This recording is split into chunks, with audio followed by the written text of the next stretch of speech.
We're going to now install the motherboard into the case. The motherboard has 9 screw holes. We're going to use them all. They are here, here, there, there, here, here, and here, and there, and the 9th one is here. We have 9 screws in a cup. And if we look into the case, we've got the 9 positions for the screws. I'm orienting the motherboard so that the ports on the back of the motherboard will come through the holes in the back of the case. Carefully laying it down inside,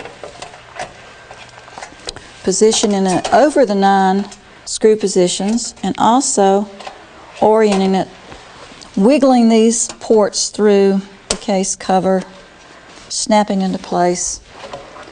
Line the screw holes up, and now I've got to put in 9 screws. I'm going to put the first couple in pretty loosely because I might have to adjust it slightly.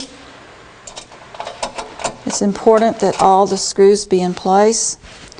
The motherboard would be unstable if it didn't have a good solid base on the case. And that's the primary reason you don't want to install the processor and cooler until the motherboard is secure and stabilized inside the case. Last screw in place. Okay, now I'm ready to connect power. Got a bunch of power cords here from the power supply. The 2 that I want is the P1 and the little 4. These 2 right here. So I put all these others aside. The power connector will only orient in one direction because of this little clip.